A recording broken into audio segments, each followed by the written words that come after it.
Demos furniture, the ultimate Onam fest. ആഘോഷിക്കാം ഈ ഓണക്കാലം ഡിമോസിനൊപ്പം. ലെക്സാലോജിക് ഇടപാടുമായി ബന്ധപ്പെട്ട അന്വേഷണം മുന്നോട്ട് കൊണ്ടുപോകുന്ന ഇഡിയുടെ വാർത്താക്കുറിപ്പുമായി ബന്ധപ്പെട്ടും ഇഡി മാധ്യമങ്ങൾക്ക് നൽകിയ വാർത്തയും മാധ്യമങ്ങൾ ആ വാർത്ത നൽകിയ രീതിയെക്കുറിച്ചും നിശ്ചിതമായ വിമർശനമാണ് ഉന്നയിക്കുന്നത്. പിണറായി വിജയന്റെ മകൾ എന്ന നിലയ്ക്കാണ് ഈ തരത്തിലുള്ള വേട്ടയാടൽ ഉണ്ടാകുന്നത്, വ്യത്യസ്തമായ നടപടികൾ ഉണ്ടാകുന്നത് ടി വീണയ്ക്കെതിരെ എന്നുള്ളതാണ് പിണറായി വിജയന്റെ പ്രതിരോധം. കെ സജീഷും ജെസിൻ ജാമോളപ്പിലും വിവരങ്ങളുമായി നമ്മളോടൊപ്പം തുടരുകയാണ്. റഹീസ് റഷീദും നമ്മളോടൊപ്പമുണ്ട്. റഹീസിലേക്കാണ് ആദ്യം നമ്മൾ പോകുന്നത്. റഹീസ്, പക്ഷേ ഈ വിഷയവുമായി ബന്ധപ്പെട്ട് പിണറായി വിജയന് അധികം ചോദ്യങ്ങൾ നേരിടേണ്ടി വന്നില്ല. 1-2 ചോദ്യങ്ങളാണ്. അദ്ദേഹം ഇ ഡി വിമർശനവും അത്രയും തന്നെ ചുരുങ്ങിയ വാക്കുകളിലാണ് ഉന്നയിക്കുന്നത്. പറയാനുള്ളത് വളരെ കൃത്യമായി പറഞ്ഞു. പക്ഷെ അതുമായി ബന്ധപ്പെട്ട ഏറ്റവും അടിസ്ഥാനപരമായ കാര്യങ്ങളിൽ ചോദ്യങ്ങളും ഉണ്ടായില്ല.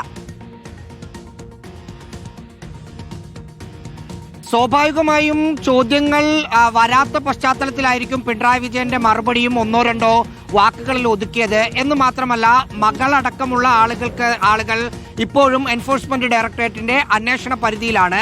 അതുകൊണ്ട് പറയാനുള്ള കാര്യങ്ങൾ കൃത്യമായി പറഞ്ഞു പോവുക എന്ന പിണറായി വിജയന്റെ മുൻകാലത്തുള്ള ഒരു രീതി തന്നെയായിരിക്കും ഉള്ളത്. വളരെ കുറച്ച കാര്യങ്ങളാണ് പറഞ്ഞതെങ്കിൽ പോലും അത് അദ്ദേഹം വിശദമായി തന്നെ പറഞ്ഞിട്ടുമുണ്ട്. കാരണം ടി വീണയ്ക്കെതിരെ നീക്കങ്ങൾ നടത്തുന്നത് തന്റെ മകളായതുകൊണ്ട് മാത്രമാണ്, വിചിത്രമായ നടപടിയാണ് ഇഡിയുടെ ഭാഗത്ത് നിന്നുണ്ടായത് എന്ന് പിണറായി വിജയൻ കൃത്യമായി പറയുന്നുണ്ട്. അതിന് അദ്ദേഹം വാർത്താക്കുറിപ്പ് ഇറക്കിയ കാര്യം ഉദാഹരണമായി പറയുന്നു. അതിനകത്ത് പി വിജയൻ എന്ന് പറയുന്നു മുഖ്യമന്ത്രി എന്ന് മുമ്പിറക്കിയ വാർത്താക്കുറിപ്പിനെ കുറിച്ചാണ്. അന്ന് അദ്ദേഹം മുഖ്യമന്ത്രി ആയിരുന്ന സമയത്താണ്. മുഖ്യമന്ത്രി എന്നൊക്കെ പറയുന്നത് ഒരു കാര്യവുമില്ലാത്ത, അതിനു മുമ്പില്ലാത്ത രീതി ഇക്കാര്യത്തിൽ ഇ ഡി അവലംബിക്കുകയാണ്. എന്ത് ഹവാല പണം ആര് കടത്തിയെന്നാണ് പറയുന്നത്? അതിന് എന്താണ് തെളിവ്?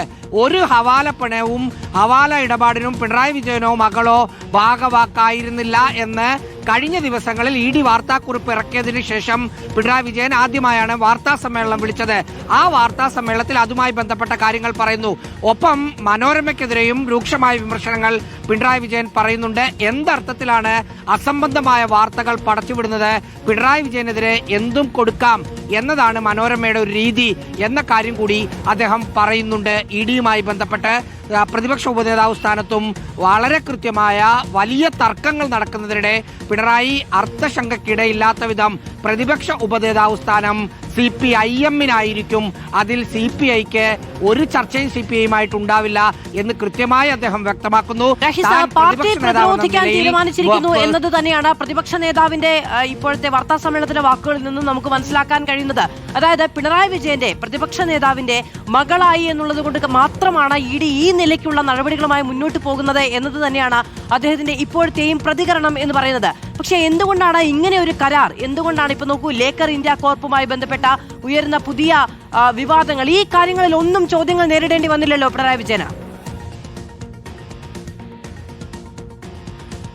സ്വാഭാവികമായും ചോദ്യങ്ങൾ അദ്ദേഹത്തിന് നേരെ ഇതുമായി ബന്ധപ്പെട്ട് ഉയരാത്തത് കൊണ്ട് അദ്ദേഹം അതിന് മറുപടിയും പറഞ്ഞിട്ടുണ്ടാവില്ല. അതിനിപ്പോ പിണറായി വിജയൻ എന്തുകൊണ്ട് അതിന് മറുപടി പറഞ്ഞില്ല എന്ന് നമ്മൾ ചോദിക്കുന്നതിലും യുക്തിപരമായ പ്രശ്നമുണ്ട്.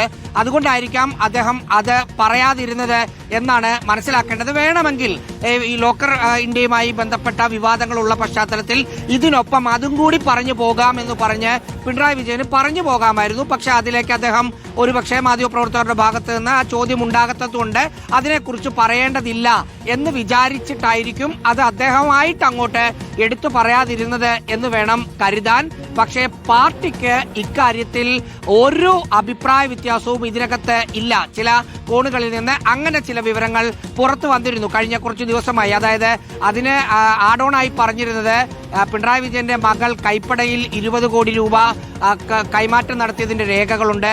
നന്ദലാലിന്റെ പേരിലുള്ള സിം ഹവാല ഇടപാടിന് വേണ്ടി, ഇന്റർനെറ്റ് കോളിന് വേണ്ടി ഉപയോഗിച്ചതിന്റെ തെളിവുകൾ കിട്ടിയിട്ടുണ്ട് എന്നൊക്കെ ഇ ഡി വാർത്താക്കുറിപ്പിൽ പറഞ്ഞപ്പോൾ തെളിവുകൾ വന്ന പശ്ചാത്തലത്തിൽ പാർട്ടി മുമ്പ് പ്രതിരോധിച്ചിരുന്നത് പോലെ ഇപ്പോഴും പ്രതിരോധിക്കണമോ എന്നൊരു സംശയം പാർട്ടിക്കകത്തുണ്ട് എന്ന് ചില കോണുകളിൽ നിന്ന് വാർത്താരൂപത്തിലും മറ്റും പുറത്തു വന്നിരുന്നു. പക്ഷേ അങ്ങനെ ഒരു സംശയം പാർട്ടിക്ക് ഇക്കാര്യത്തിൽ ഇല്ല എന്ന് ഇന്നലെ ദേശാഭിമാനി എഡിറ്റോറിയൽ എഴുതി. ഇന്ന് പിണറായി വിജയൻ പ്രതിപക്ഷ നേതാവാണ്, പോളിറ്റ് ബ്യൂറോ അംഗമാണ്.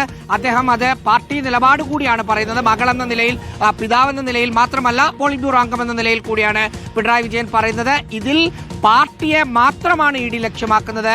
അത് പിണറായി വിജയനെ കുരുക്കാൻ PA മുഹമ്മദ് റിയാസിനെ കുരുക്കാൻ, അതുവഴി CPM-നെ പ്രതിരോധത്തിലാക്കാൻ പിണറായി വിജയന്റെ മകളെ കരുവാക്കുന്നു എന്ന് മാത്രമാണ് എന്ന പാർട്ടി ലൈൻ തന്നെയാണ് പിണറായി വിജയൻ പറഞ്ഞത്. അടുത്ത ദിവസവും പാർട്ടി പറയാൻ പോകുന്നതായിരിക്കും. നാളെ മുതലക്കുളം മൈതാനത്ത് കോഴിക്കോട്ട് ഒരു വലിയ നയവിശദീകരണ യോഗം പാർട്ടി സംഘടിപ്പിച്ചിട്ടുണ്ട്. സംസ്ഥാന സെക്രട്ടറി MV ഗോവിന്ദൻ പങ്കെടുത്ത് പറയാൻ പോകുന്നതും ഇത് തന്നെയായിരിക്കും. അതായത് ഇതുമായി ബന്ധപ്പെട്ട് ED ഏതറ്റം വരെ പോയാലും പാർട്ടി പ്രതിരോധം തീർക്കും എന്ന് തന്നെയാണ്.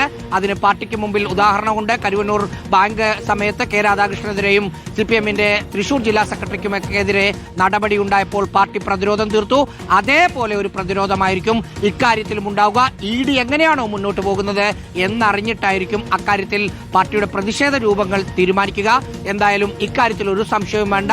വീണയ്ക്കൊപ്പം പാർട്ടി ഉണ്ട്. വീണയ്ക്കൊപ്പം എന്ന് പറയുമ്പോൾ വീണ വഴി റിയാസിലേക്കും പിണറായി എന്ത് തെളിവാണുള്ളത് എന്ന ചോദ്യമാണ് പിണറായി വിജയൻ ആവർത്തിക്കുന്നത്. ഈ കൈകൾ ശുദ്ധമാണ് എന്നതുകൂടി വീണ്ടും ആവർത്തിച്ചു പറയുകയും ചെയ്യുന്നു. യാതൊരു തെളിവുമില്ലാതെ ED അസാധാരണമായ ഒരു വാർത്താക്കുറിപ്പ് പുറത്തിറക്കി, മാധ്യമങ്ങൾ അത് മോശമായ രീതിയിൽ കൈകാര്യം ചെയ്തു തുടങ്ങിയ വിമർശനങ്ങളാണ് പിണറായി വിജയൻ ഉന്നയിക്കുന്നത്.